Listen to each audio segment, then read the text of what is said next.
Hello दोस्तों। आज मैं आप लोगों को कहानी सुनने जा रहा हूँ कि कैसे मुझ पे चूट का भूत सवार हुआ और एके आंटी की चुदाई की। जहाँ मैं रहता हूँ मेरे घर के पड़ोस में एक विधवा आंटी रहती थी।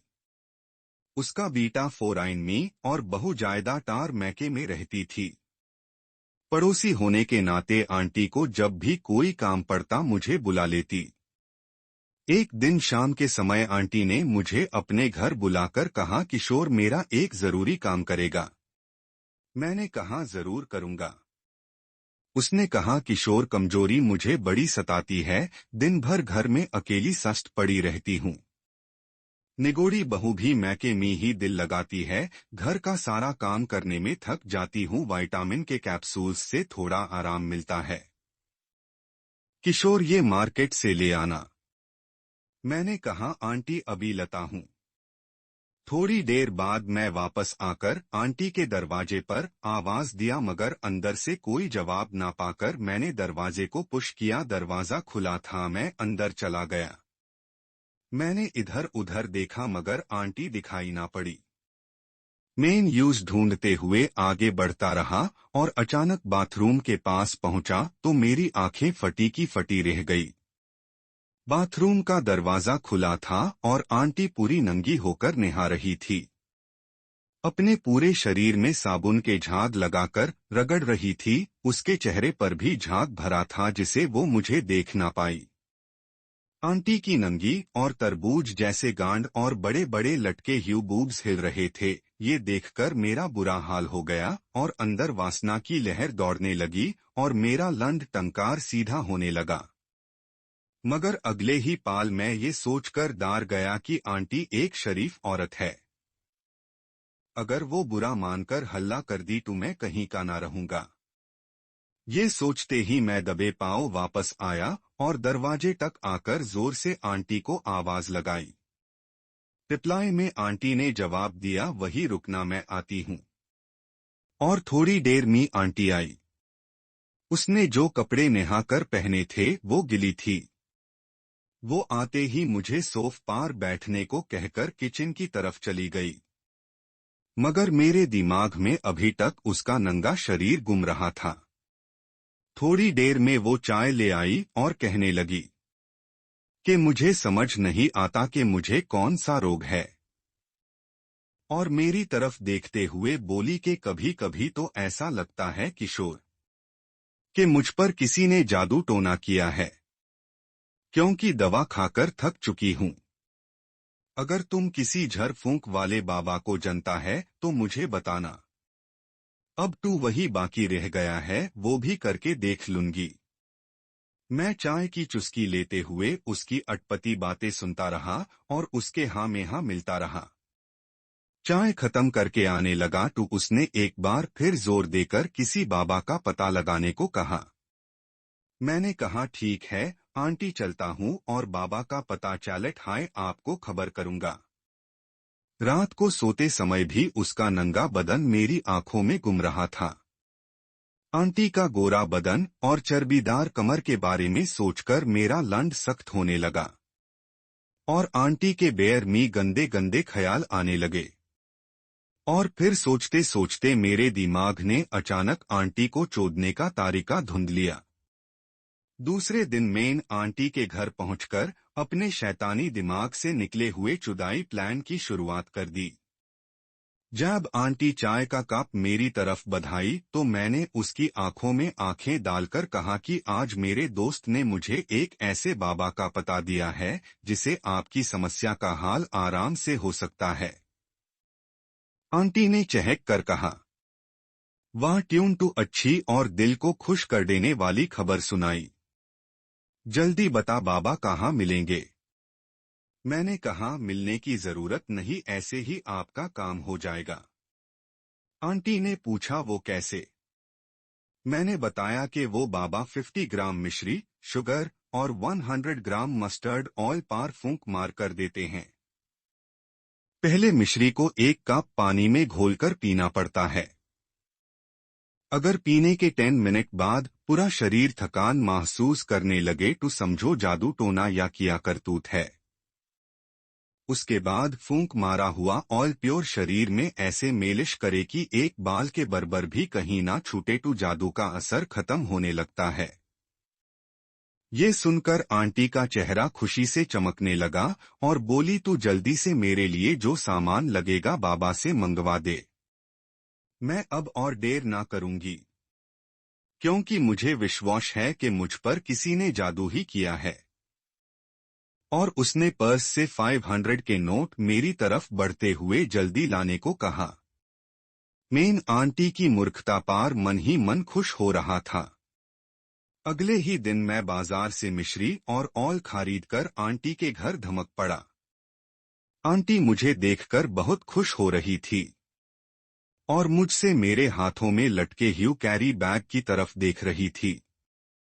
मैंने सामान आंटी को थामते हुए बड़ी उत्सुकता से कहा कि आंटी जी, बाबा ने कहा है कि ये कार्यक्रम रात 11 बजे के बाद करने का है और मिश्री पानी के बाद ऑयल मेलिश किसी दूसरे से तब तक करवाएं जब तक गहरी नींद ना आ जाए।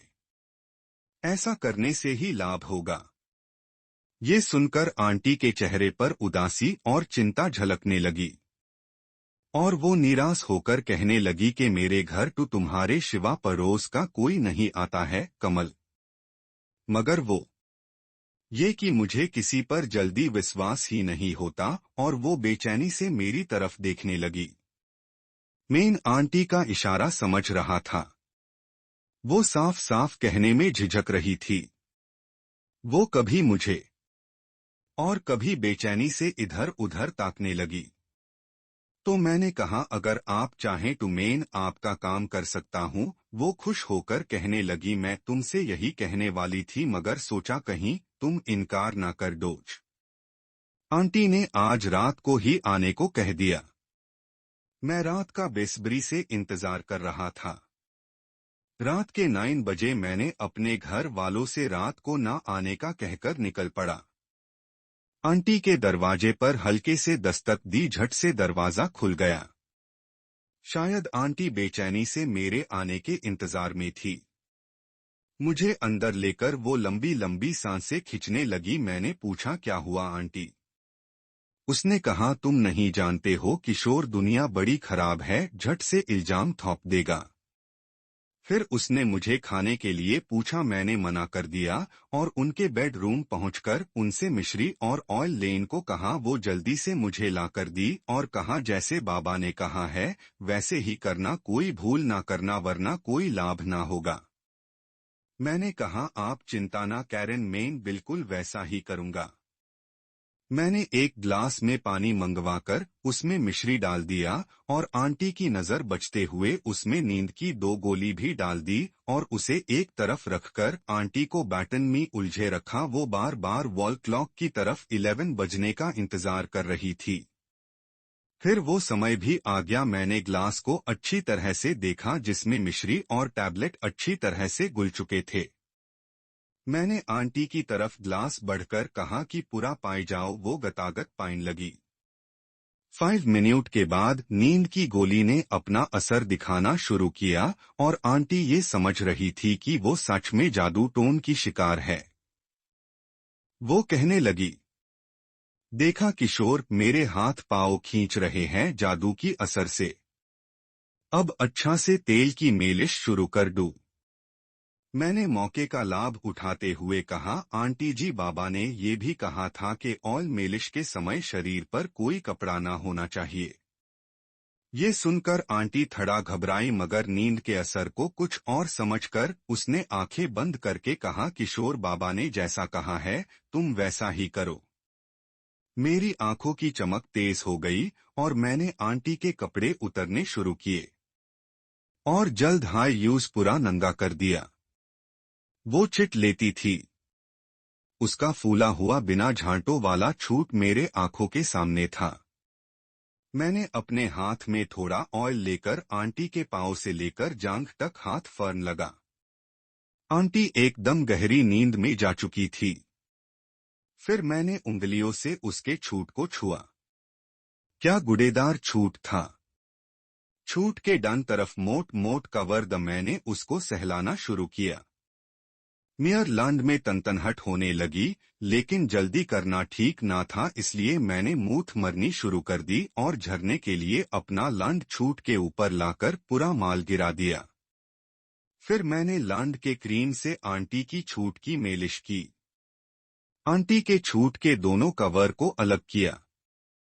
अंदर पूरा गुलाबी था। मैंने उसमें धीरे से उंगली डाल दिया, वो थोड़ा कसमासाई, फिर लंबी सांस छोड़कर शांत हो गई।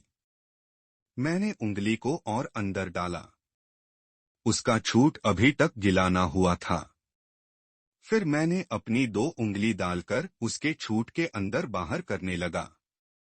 अब वो हल्का सा सिसकारी ली और ऊंग ऊंग करके अपना दोनों पांव घुटनों से मोड़ लिया। मैंने भी उसके घुटने पकड़कर दोनों तरफ फैला दिया। अब उसके छूट का पोजीशन बिल्कुल क्लियर था। फिर मैंने 3 उंगली डालकर अंदर बाहर करना शुरू किया।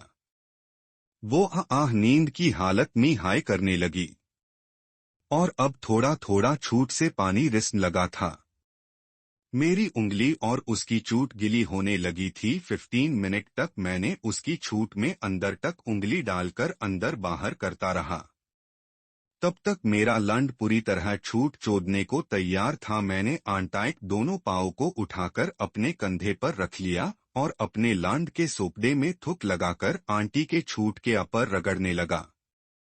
छूट ने पानी छोड़ा तो उसकी चिकनाहट से सोपदा छूट के थोड़ा अंदर घुसा। आंटी थोड़ा कसमासाई, मगर मेरे ऊपर जुदाई का जुनून सवार हो चुका था। मैंने थोड़ा जोर देकर अपने लांड को छूट के अंदर धकेल दिया। भास भाषा करके पूरा लांड छूट के अंदर जा चुका था और फिर मैं धीरे धीरे लांड को अंदर बाहर करने लगा। आंटी आह आह करने लगी। उसकी आधी आंख खुल चुकी थी। शायद वो नींद से बाहर आ रही थी। मैंने जुदाई की रफ्तार तेज कर दी। अपने दोनों हाथों से उसकी चुचियों को दबाने लगा। फिर वो आह करते हुए करहते हुए धीरे से बोली, ये तुमने किया कमल। मैंने उसके बूब्स को मासाल्ट ह्यू कहा कि आपको नंगा देखकर मेरा लंड बर्दाश्त ना कर सका आंटी।